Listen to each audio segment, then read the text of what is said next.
Lights, camera, drama. Meghan Markle walked onto the Drew Barrymore show like true royalty. But behind the scenes, tensions exploded like a storm nobody saw coming. Crew complaints flared, a furious Drew simmered, and a backstage clash ignited that left everyone shocked. This wasn't just another interview. It was a full-blown, no-holds-barred media meltdown, the kind that makes production teams break a sweat and gossip run wild.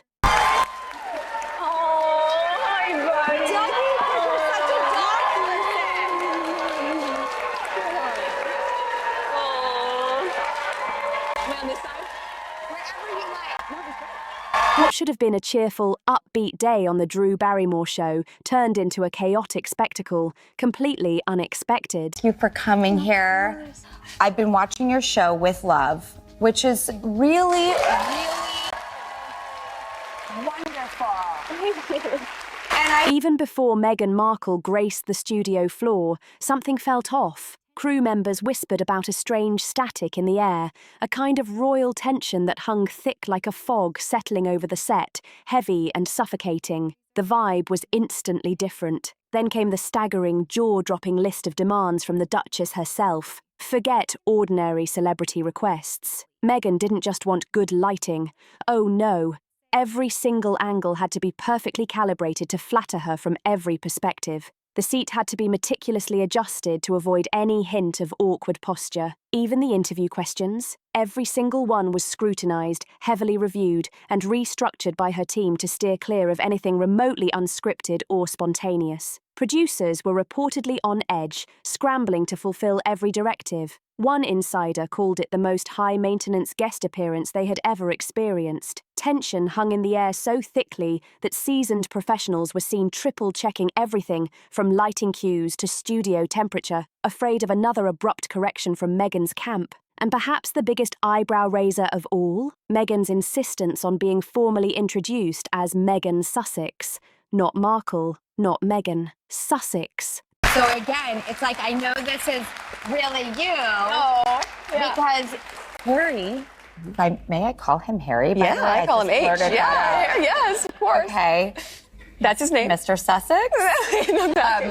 The actress-turned-royal's demand came with the dignity of a queen and the chill of frostbite. Crew members who slipped up and used her maiden name were coldly corrected. No exceptions. One staffer revealed that it felt less like hosting a celebrity and more like preparing for a full-scale state visit. There was no warmth, no small talk, no laughter, only pressure, heavy and unrelenting. For a show built on joy, spontaneity, and human connection, Meghan's presence flipped the vibe entirely. And this was only the opening act. You know, I really do. That's so sweet, though. I'm such a warm person and I love affection. How do you feel about that? I just think it's really important. We've missed people exactly where you are today. Yeah. So Mindy's a great example of that, or some of the other guests that came on that I hadn't had close bonds with, I knew a little bit of. And then you just get to play, and you're in the kitchen playing and making mistakes and having fun together. And I think that's what I'm hoping translates. Can I tell you something I've heard? Let's be real. Anyone who's watched the Drew Barrymore show knows it runs on good vibes. Drew's energy is infectious, the crew always smiling, and the set practically radiates warmth. But the moment Meghan arrived, the atmosphere shifted dramatically, and not for the better. It was like the temperature dropped 10 degrees instantly. Staff accustomed to guests cracking jokes and high-fiving were met with silence instead. Meghan didn't look anyone in the eye. She didn't smile. She didn't even greet anyone. The crew felt like invisible extras on a royal reality show, present but completely ignored. She never once acknowledged us, one crew member said bluntly. We were right there, holding boom mics, adjusting lights, making her look flawless, and she acted like we didn't exist. And it wasn't just quiet, she was cold, icy, the kind of cold that makes you question yourself constantly. Did I say something wrong? Did I do something to offend her? Has met her and feels that she was wonderful, and that feels that she's also in the same group. She doesn't want that at all. We've even seen with Meghan that she's all alone. I think holds on to it because it makes him feel better. But Meghan can't allow anyone else there because this is very, very private. And she gets, I think, very, very angry if anything else happens. Everyone on set felt it. The camera operators, assistants, even the makeup artists. Meghan breezed in like a queen visiting her subjects, leaving the people who actually made the show shine, feeling invisible and secondary. Most stars at least offer a quick thank you before leaving. Meghan? Not a word, not a nod, not even a glance. Full of information, and Meghan doesn't like that. It makes her feel very awkward, I think. And she was, she's moving all the time. She didn't know what to do. She didn't want to touch her, but on the other hand, maybe she should. Very, very uneasy.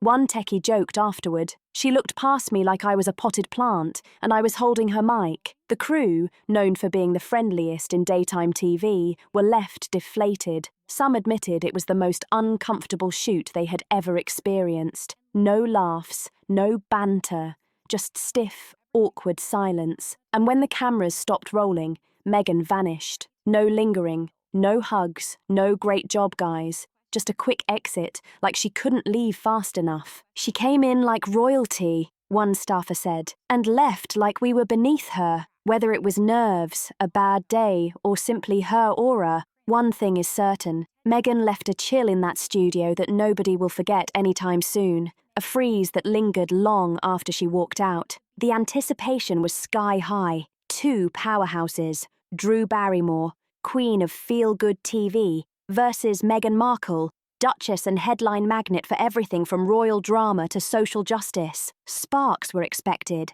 something raw, something real. Body language. Now, the Drew Barrymore show got such pushback on all of this, Angela, they've actually had to protect their posts on X. But at the end of the day, can you understand why people are so horrified that as soon as this Netflix show had to be promoted, all of the thoughts of privacy of the children is out the window? Yes. Instead, from the very first question, it was painfully awkward. Meghan's answers sounded like they had been dictated by a PR team on overdrive. No warmth, no laughter, zero real emotion, like someone had pressed play on a perfectly programmed, pre-recorded script. A cold, polished delivery that made viewers wonder, is this Meghan or a perfectly programmed robot? Drew, armed with all her charm and heart, tried desperately to melt the ice. She asked the questions everyone wanted answered: struggles, motherhood, public life. But Meghan remained locked down like an impenetrable fortress. Her smiles were rehearsed, her tone monotone, the vibe painfully cringeworthy. Who I love. Yeah. Oh my God, she's such a rock so star. Great. But also that was what was, I think, for me, really fun about doing the series is I could have some of my older friendships that I've had since middle school even, that are still in my life. And I think at the end of the day, you just really want to be able to show up with those people. And a nice sense of you guys on a very beautiful, intimate note. Thank you. Every time I ever know anyone who knows you guys, talk about how hot, this is the key word, everyone, and they're different people What's she from about different to walks say? of life. They go, they're so hot for each other. One brutal comment summed it all up. Watching Meghan was like sitting through a TED Talk by Alexa. All facts, zero soul. Oof, the live audience squirmed, shifting uncomfortably. The kind of awkwardness you feel when a DJ plays the wrong track at a party. You want to dance, but the beat isn't there. Drew's warmth clashed with Meghan's icy distance, and every camera caught it all. Even when Meghan tried to soften the mood with personal growth and motherhood lines, it fell flat, like a bad actor stumbling through their lines on opening night. You could see the production team glancing nervously at each other, wondering how to salvage this sinking ship. By the segment's end, the polite applause felt more like a collective sigh of relief. Viewers online tore the whole thing apart, calling it a masterclass in how not to connect with your audience. Meghan strutted off, perfect hair and icy demeanour intact, but the real damage was done. Instead of winning hearts, she left the room cold, distant, longing for an unscripted moment that never came. If this was meant to soften her image, it did the exact opposite. It left people wondering if Meghan's royal reality comes with a side of emotional lockdown. It was supposed to be sweet, a nostalgic throwback. Drew Barrymore, smiling like always, shared a personal photo of herself as a young star meeting Princess Diana. Innocent, nostalgic, pure. But Meghan Markle's face said it all. What should have been a light-hearted beat took an icy turn. Her smile faltered. Her eyes narrowed just slightly, enough for viewers to notice. Her body tensed, and for a split second, the polished exterior cracked, revealing pure discomfort. No words were spoken, but the silence screamed. Obviously, there were a lot of lies as well in the interview. Angela, Oh, yes. I did this, you did, I did this and that, and they all thought I was amazing, and then I went on to this and that. I mean, we can all do that, but we shouldn't. But, you know, it's ridiculous to do that. She doesn't have to grab all that information. I don't think she needs to do that. She's got things that she... Critics didn't miss a beat. It was like watching someone caught in a lie they hadn't told yet. One commentator said online, she looked like she swallowed a lemon. When Drew mentioned Diana, Meghan's entire PR strategy imploded in seconds. Why the reaction? Because Diana isn't just a beloved public figure to Meghan. She's the blueprint. From outfits to interviews to subtle spiritual references, Meghan has spent years trying to position herself as Diana's modern-day echo. She's long spoken about channeling Diana's energy, feeling her presence, and the constant comparisons the press made between her and the late princess. So when Drew, of all people, casually drops a real Diana connection without any fanfare or branding, it hits differently, like a quiet thunderclap in the studio. Right, with Meghan Markle, who claims to view Princess Diana as some type of guardian angel, who tells Prince Harry that she communicates with his late mother on a regular basis. She even sometimes comes down and talks to her when she's in yoga.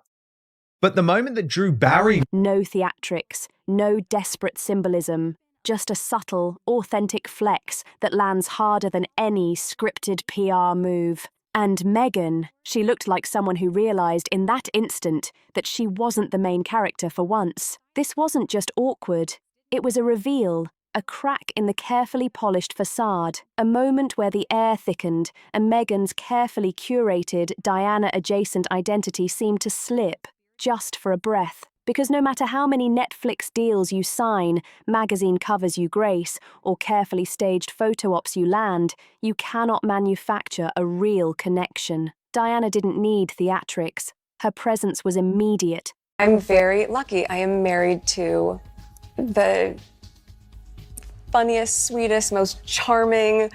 I mean, he's all the things that you're describing. He's an amazing father. And so, you know, I count my blessings because I have him, and also I have a partner who is so supportive of me. And so I will tell you just, you know, when I was planned it in advance to make sure it was there when I got to my hotel room. It was really sweet. Okay, what's your favorite thing that you see in your kids that you go, oh, Palpable and timeless. She was right there, radiating through a single photo, captured in Drew's genuine smile in a quiet moment of nostalgia. Meghan, it seemed, wasn't ready for that kind of authenticity. Whether it was jealousy, wounded ego, or the sting of someone else's genuine presence, one thing became painfully clear. Drew had the photo. Meghan had the face, and the cameras captured it all. Forget the interview. The real headline didn't happen on camera. It erupted behind the scenes, after the lights dimmed and the studio went quiet, where the true drama unfolded away from the public eye. Multiple insiders revealed that Drew Barrymore, usually the embodiment of sunshine and grace, was visibly shaken as she walked off the stage. But instead of brushing it off with her trademark smile... Lovable.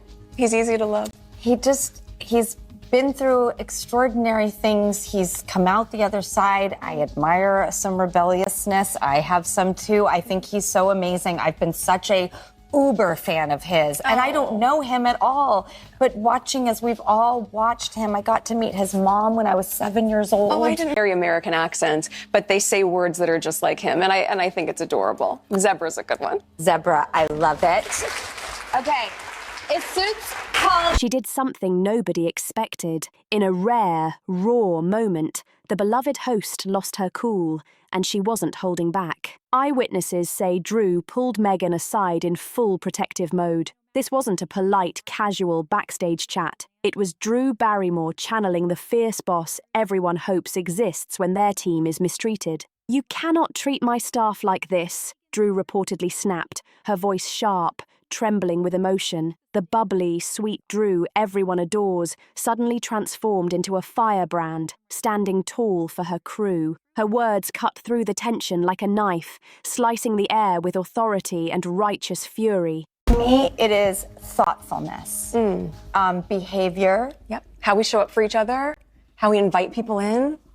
I feel like once I'm with someone, I like to Sources say Meghan's response: zero remorse, no apology, not even a flicker of acknowledgement. Instead, the Duchess dug in, defensive and unflinching, insisting that her demands and behaviour were perfectly standard for the industry, justified and above criticism. The clash turned icy, fast, no compromise. No peace offering. When you're just courting each other and you can see all the good and joy in that butterfly period. And the backstage confrontation ended with Meghan leaving the studio without a nod, a word, or any recognition of the staff or Drew. No thank you, no apology, just silence. One insider summed it up perfectly. Drew was furious. You rarely see her like that, but she was done letting her team get treated as invisible.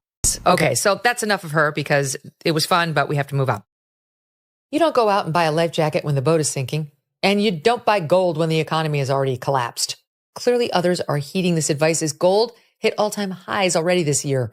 It's not too late for you, too, and you could have Birch Gold help you diversify into physical gold.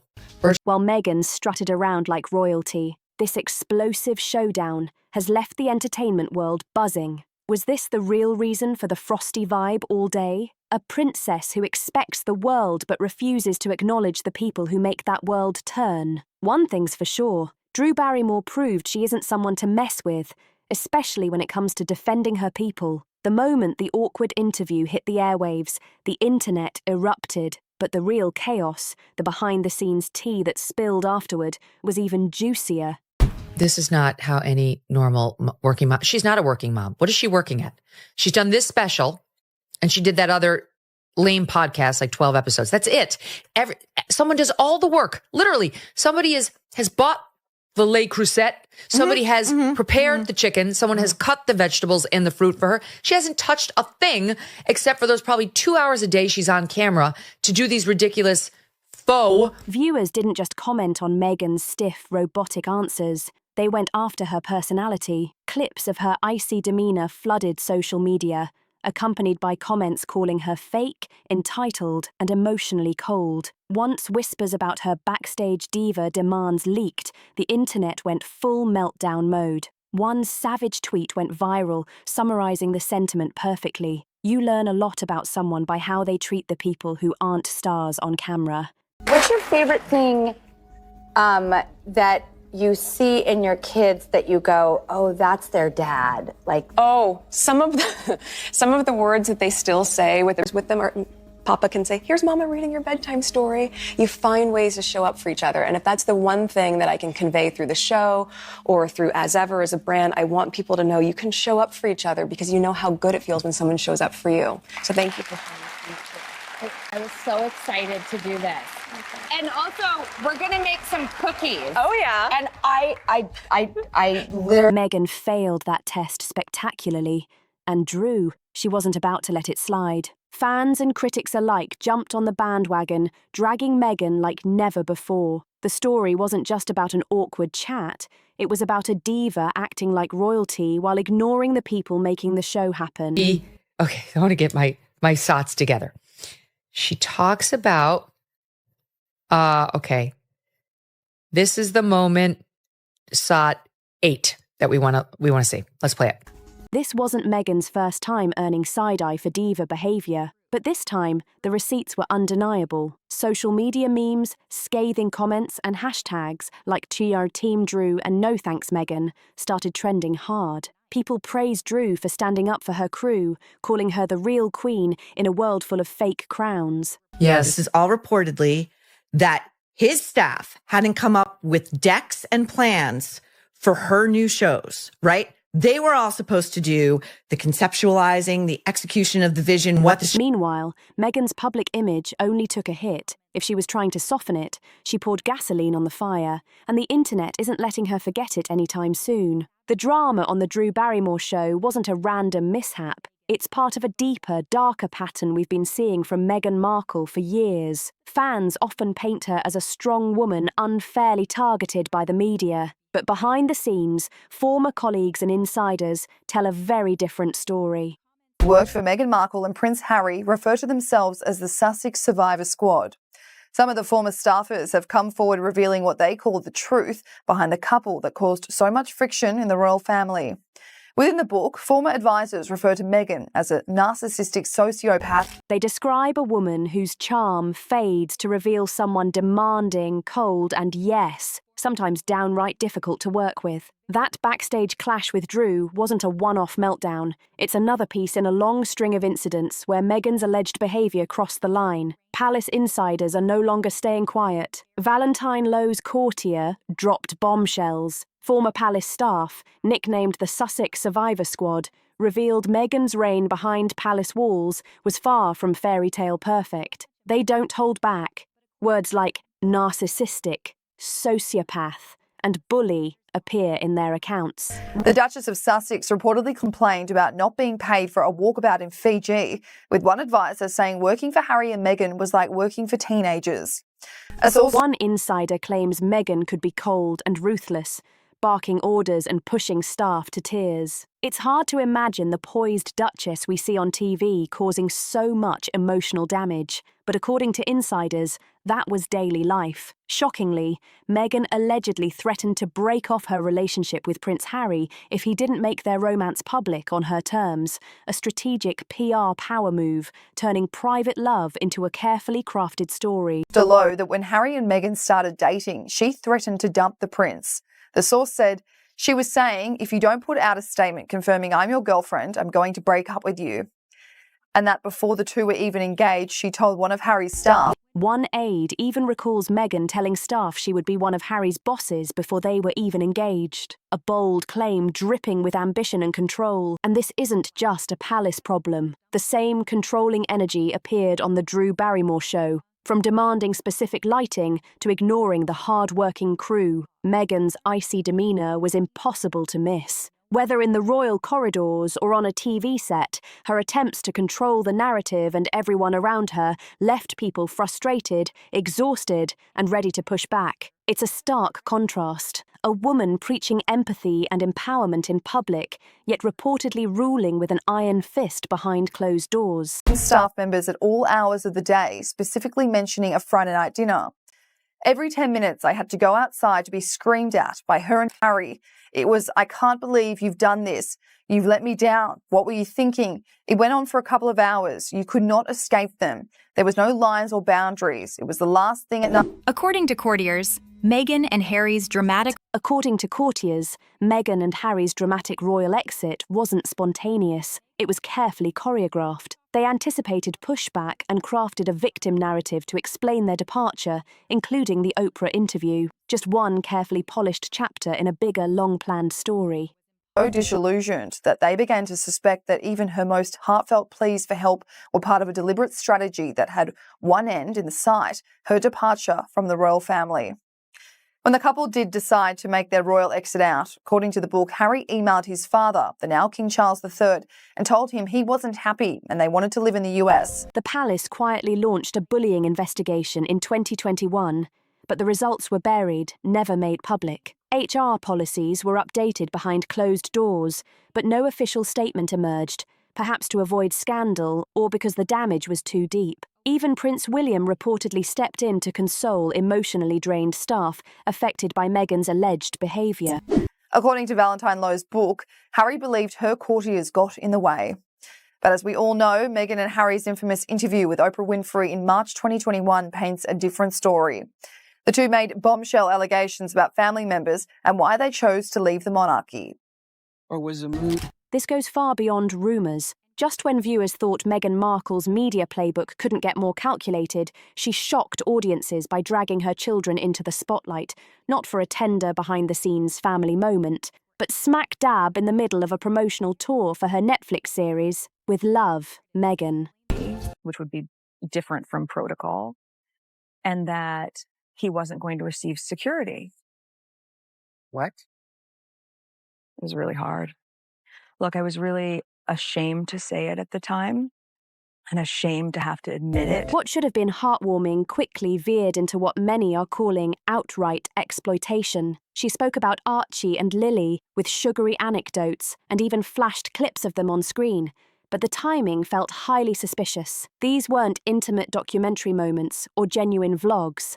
They were bite-sized emotional bait, strategically deployed to soften her image, draw sympathy, and deflect criticism. Be a mom. Before I was a mom, I was like, oh gosh, I'm going to give a speech with a baby on my hip. I had a whole vision. I was like, I'm just going to... And then you fast forward. Granted, I had a lot of external things happening by the time I had both pregnancies and both babies, but it was not the way I envisioned it. Just as a new storm of backlash hit her, critics and viewers alike weren't fooled. Was this a mother celebrating her children, or a media-savvy marketer using them as shields to protect her image? It didn't take long for online commentators to lash out. Social media lit up with accusations that Meghan had weaponized her children's innocence in a desperate bid for ratings. Even more damning, the hypocrisy. Drives a lot, Jim. I would say that there's probably a lot of mums who found out that motherhood quite wasn't what they expected. So, you know, is this one of her more authentic moments that you know, other women, other mothers would broadly share? Do you know what I reckon? That's actually the most authentic I've personally ever experienced her. That being said, I don't listen to her podcast and try not to. It's expressing, I think, the universal human condition. Out of all of my friends who have become mothers, I can't think of a single one who has said, oh, wow, it's exactly what I expected. I'm nailing it. It's so good. I know exactly what I'm doing. And this child has fitted seamlessly into my pre-existing life, which has required no changes at all. I mean, that just doesn't happen. You know. Prince Harry has been nothing short of vocal about his desire to keep their children out of the limelight. The couple once took legal action over drone photos, screamed about privacy violations from the rooftops, yet suddenly Meghan is on national television, parading intimate family moments as if they were props in a marketing campaign. The contradiction was blinding, and to make matters worse, body language experts noticed something chilling on camera. Her interactions with her children came off stiff, robotic, almost entirely scripted. Gone was the maternal warmth that naturally seeps through in genuine moments. Instead, Meghan delivered smiles that didn't reach her eyes, stories that felt meticulously rehearsed and lacking spontaneity. The takeaway was haunting. Even her family moments appear curated. The interesting thing about that is that she even copied her with a bag she went round the garden, which had strawberries in and all those leaves and all that sort of thing. But it wasn't her home. In her world, nothing is sacred. Not even her children, if it can be spun into favourable PR. But using her kids as props wasn't the only card Meghan played. Oh no. Just when we thought it couldn't get more orchestrated, along came her Netflix passion project. With Love, Meghan, and let's just say, it didn't land the way she hoped. If with Love, Meghan was intended as her big return to the public's good graces, someone clearly forgot to check the temperature outside her echo chamber. What was pitched as raw, vulnerable storytelling turned out to be a sugar-coated, tightly scripted self-love letter, and audiences weren't buying the fantasy. She wasn't at home. She used someone's garden. She took loads of things out of it. I mean, you just think... And I found out she spent £130,000 on her clothes. Yeah. She was changing them nearly all the time. But she doesn't like cooking. She doesn't like actually baking, she said.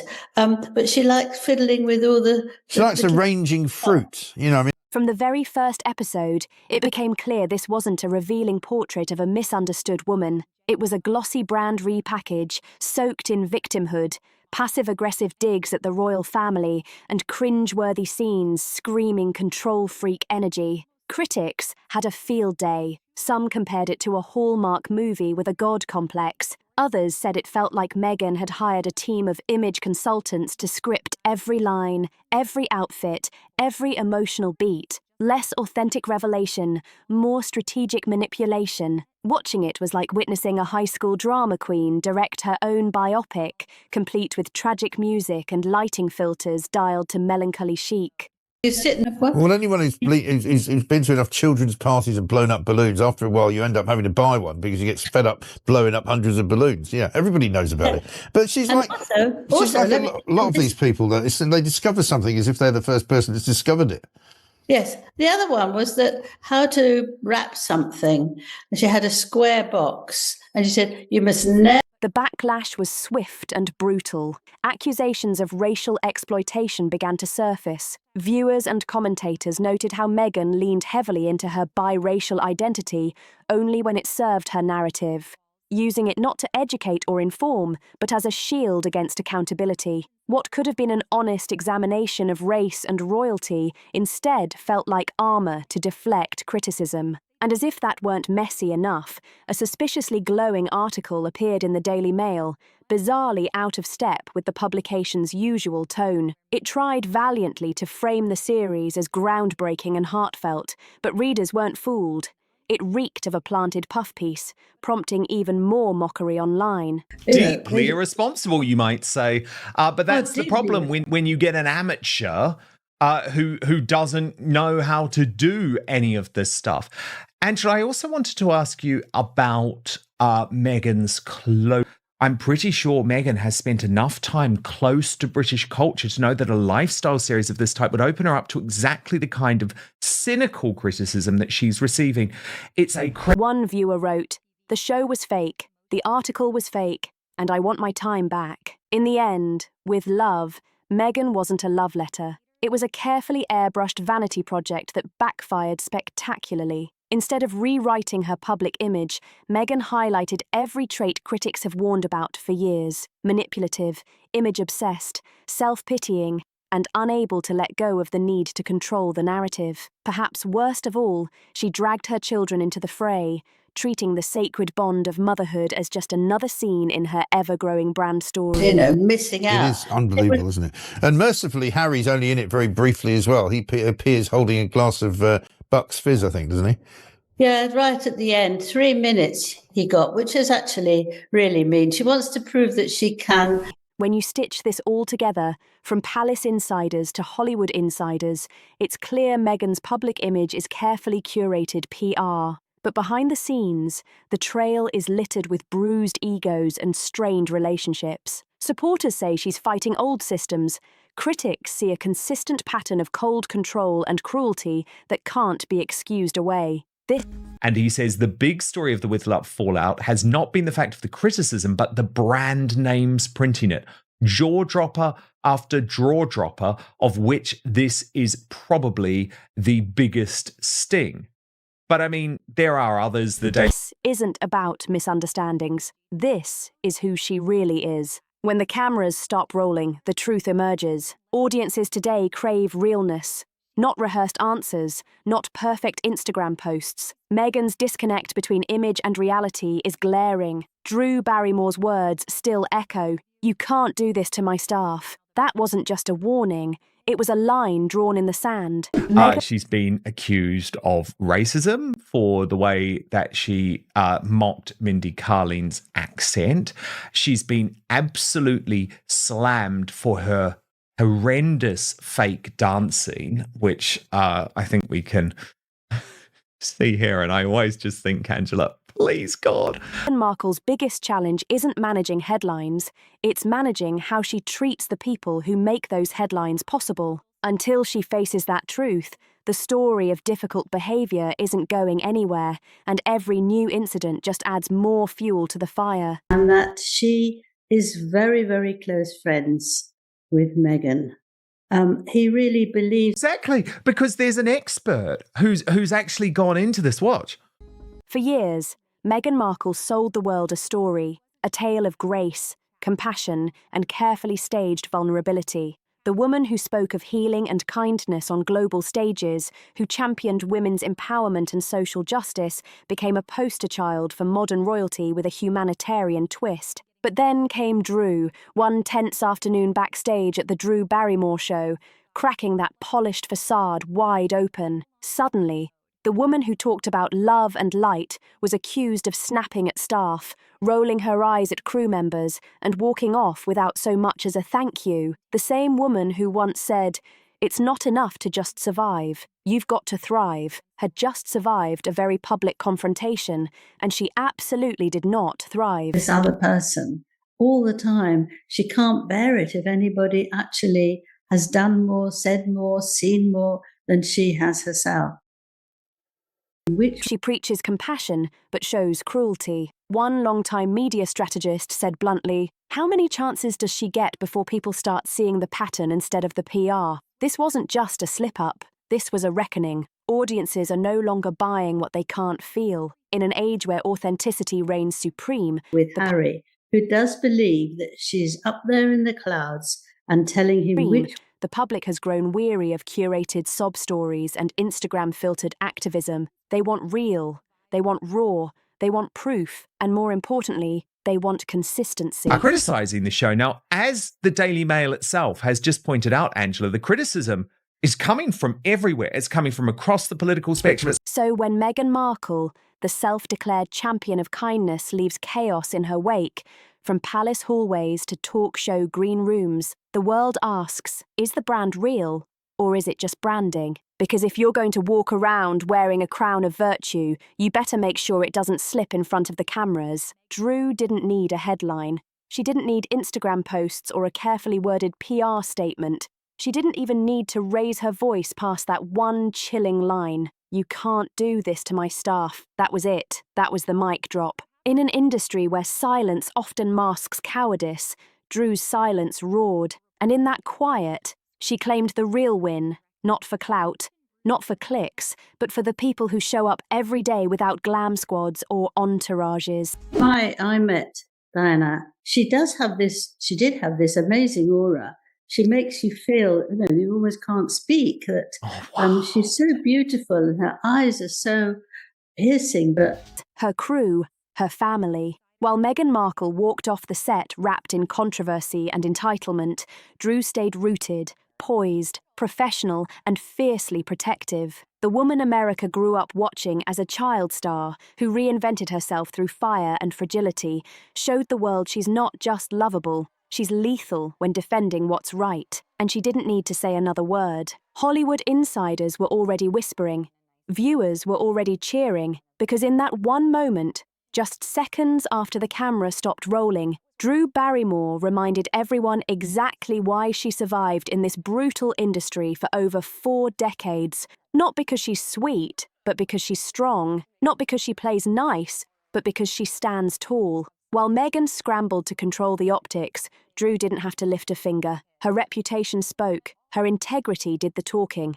For anyone paying attention, that quiet backstage moment wasn't just a personal win, it was a cultural reset. Sometimes the loudest clapback is a woman who doesn't have to explain herself. So, was this a royal slip-up or just Meghan being Meghan? One thing is clear, when the cameras cut, the real story begins. And in this case, it was pure chaos, cloaked in couture. If you enjoyed this deep dive, make sure to like, subscribe, share, and drop your comments below. Tell us what you think about Meghan and Drew's explosive backstage showdown.